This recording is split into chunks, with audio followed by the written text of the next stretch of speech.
Ikaze ku muyoboro w'amakuru yizewe kandi agezweho. Reka nongere nshimire buri wese uba wahisemo kubana natwe muri gahunda ibiganiro ndetse n'amakuru tuba twagiye tugutegurira kuri channel ya Min.Evode TV, tukabikugezaho gatanu kuri gatanu. Nongere nkwibutse ko ushobora gukomeza kubana natwe mu nkuru zacu ibiganiro n'amakuru tuba twagiye tugutegurira. Jya munsi iyo video yawe hepfo gato mu ruhande rw'iburyo ukore kuri subscribe ndetse unanyeganyeze akazogera kugira ngo ujye uba mbere mu kuba wakurikirana inkuru uzaca bari mu karere k'ibiyaga bigari ku mugabane wa Afrika ndetse no hakurya y'umugabane wa Afrika.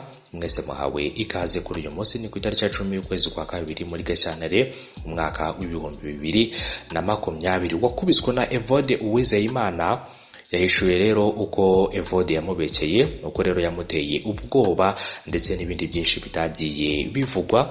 Ubwo rero iki kibazo cyamaraga kuba kuri Evode Uwizeyimana ndetse n'uwo yahohoteye. Ngira ngo rero Evode Uwizeyimana akaba yaherutse kwegura ku mirimo ye, ariko rero uwo yahohoteye akaba yagiranye ikiganiro kirambuye n'ikinyamakuru Ukwezi, atangaza byinshi bitandukanye rero mu byagiye bivugwa cyane cyane ku nkuru ya Evode Uwizeyimana. Hano rero hari ingingo zitandukanye zigera muri 6, zimwe rero itaragarutsweho ku nkuru rero ya Evode Uwizeyimana. Ngo burya rero Evode Uwizeyimana bamukingiranye mu cyuma amaze gukubita Mukamana Olive. Evode Uwizeyimana kandi yabanje gutera ubwoba Olive Mukamana. Evode Uwizeyimana yabeshye Mukamana Olive ko rero yashakaga kumukora mu gituza. Evode Uwizeyimana yarabeshyaga mbere, ntiyari yasabye imbabazi uwo yakubise. Evode Uwizeyimana yamennye telefone ya Mukamana ariko yamaze kuyishyura Mukamana. Ikindi kandi ngo Olive amaze gukubitwa yagize ikibazo ajya kwa muganga. Benshi rero bumvise inkuru yuko Evode Uwizeyimana wahoze ari umunyamabanga wa leta muri Minisiteri y'Ubutabera yakubise ikintu umugore ushinzwe umutekano wo muri kompanyi ya Isco ndetse akagwa hasi akababara bikomeye. Hari byinshi bitagiye cyangwa se bitavuzwe ndetse rero batigeze bamenya kuko uwakorewe iryo hohoterwa atari yakagize icyo atangaza. Ikinyamakuru Ukwezi rero kikaba cyegereye uyu Mukamana Olive maze rero ahishura byinshi bigiye bitandukanye mu byo abantu batigeze bamenya. Rero ubwo Evode Uwizeyimana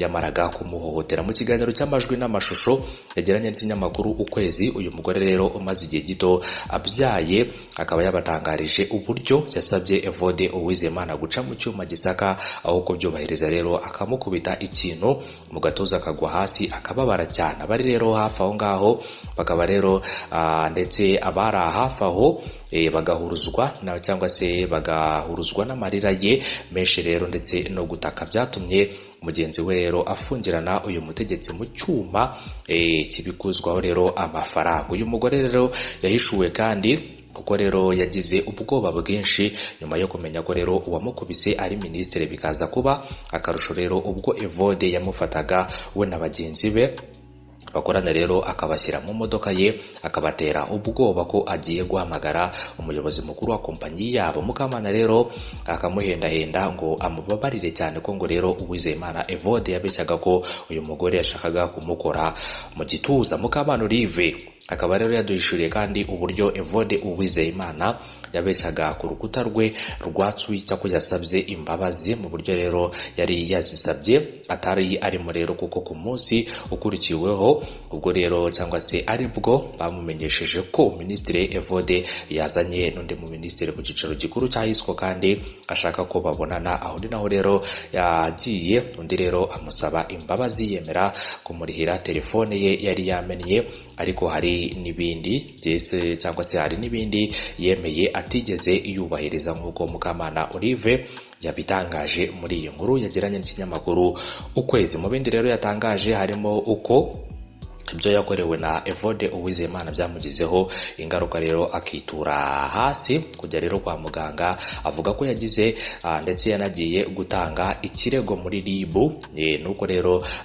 yishinganishije n'umuryango we. Ikindi kandi akaba yatangaje byinshi bitandukanye abantu rero cyangwa se batari bazi ndetse batigeze banamenya ubwo yamaraga guhohoterwa n'uyu minisitiri Evode Uwizeyimana. Akaba yarahoze ari umunyamabanga wa leta cyane cyane rero muri Minisiteri y'Ubutabera ushinzwe itegeko nshinga ndetse n'andi mategeko. Gusa akaba yaramaze gutangaza ubwegure bwe ku bijyanye rero n'ibyari bimaze kuba ndetse byinshi byari bimaze kugenda bivugwa kuri Evode Uwizeyimana, ahitamo kuba yakwegura. Bikimara kuba rero hari abantu benshi bagiye bamunenga baciye ku rukuta rwa Twitter, hari abandi bagiye batanga ibitekerezo bye, abenshi rero hakaba harimo n'abagiye bamusaba kwegura ku bijyanye n'uyu muyobozi, nubwo bitigeze cyangwa se bitigeze biba nk'uko hari bamwe mu bagiye batanga ibitekerezo ndetse bakanabisaba. Gusa Evode Uwizeyimana mu minsi ishize rero akaba aribwo yatangaje ndetse anashyikiriza ubwegure bwe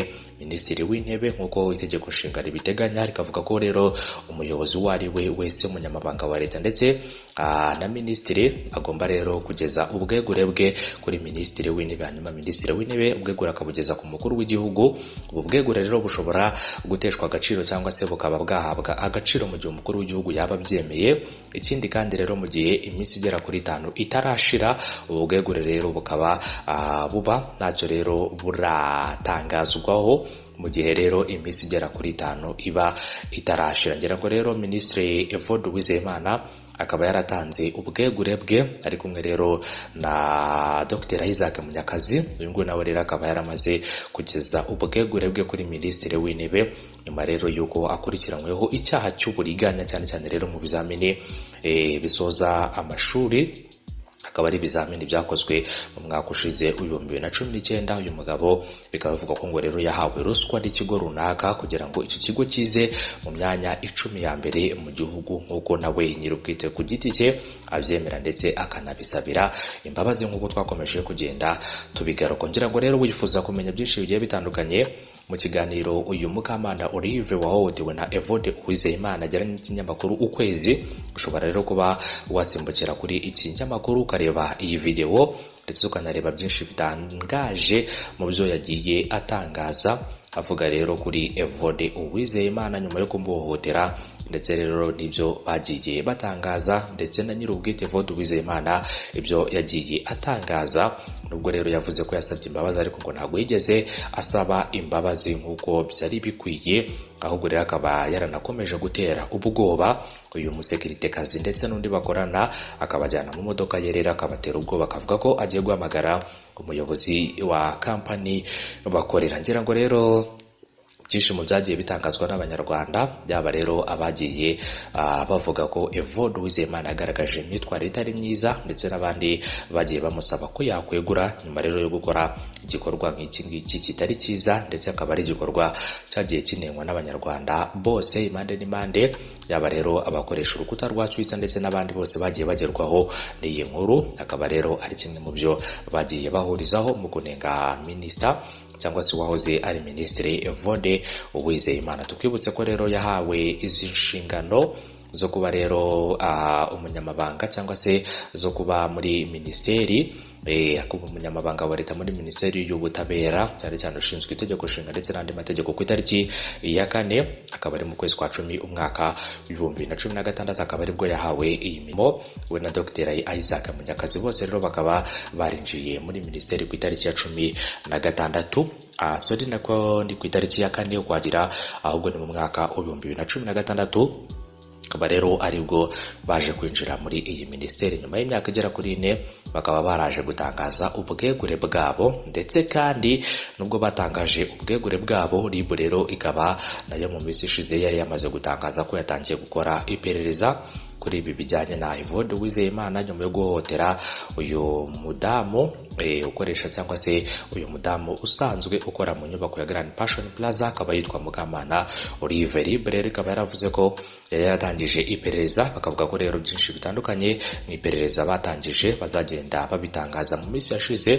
Nyuma yaho rero bazaba bamaze kugera n'ahabereye icyaha, bagakurikirana byinshi bitandukanye mu byagiye bivugirwa aho ngaho habereye icyaha, ndetse rero bakaba banaganira na nyir'ubwite nk'uko nawe abitangaza, akavuga ko yamaze gutanga ikirego mu rwego rw'igihugu rw'ubugenzacyaha kugira ngo arenganurwe nyuma yo guhohoterwa n'uwahoze ari minisitiri, akaba ari Evode Uwizeyimana. Reka rero mbashimire bifuriza gukomeza kugira ibihe byiza ndetse no gukomeza kunogerwa na gahunda zacu mu biganiro n'amakuru tuba twaguteguriye bigezweho gatanu kuri channel ya M24 TV. Mwibutse ko rero ushobora kujya musi iyo video yawe ku buryo burambuye ugakora kuri subscribe ndetse ukananyeganyeza akazogera kugira ngo ujye uba mbere mu kuba wabona inkuru zacu mu gihe tuba tumaze kuzitegura ndetse no kuzitunganya. Ndabashimiye, mugire umunsi mwiza, mugire ibihe byiza, mukomeze mukore kuri subscribe ndetse munanyeganyeze akazogera, mukomeze kugenda mubana natwe. Hanyuma rero inkuru zacu nakagaruka aho muherereye hose, mukomeze kugira ibihe byiza kuri buri wese uba wahisemo kubana natwe umunsi ku munsi gatanu kuri gatanu. Uyu munsi ni ku itariki ya 10 rero ukwezi kwa kabiri muri uyu mwaka wa 2020. mu kanya tukaba tugiye kuza turebera hamwe indi nkuru ijyanye n'umusekirite wirashe akaza guhita yitaba Imana, nk'uko amakuru dukesha kinyamakuru Umuseke akomeza kugenda abigarukaho, bikaba byabereye mu karere ka Kicukiro. Ndabashimiye, mugire ibihe byiza, munagira umunsi mwiza, bye bye. Inkuru zacu nakagaruka, mukomeze kunogerwa na gahunda zacu.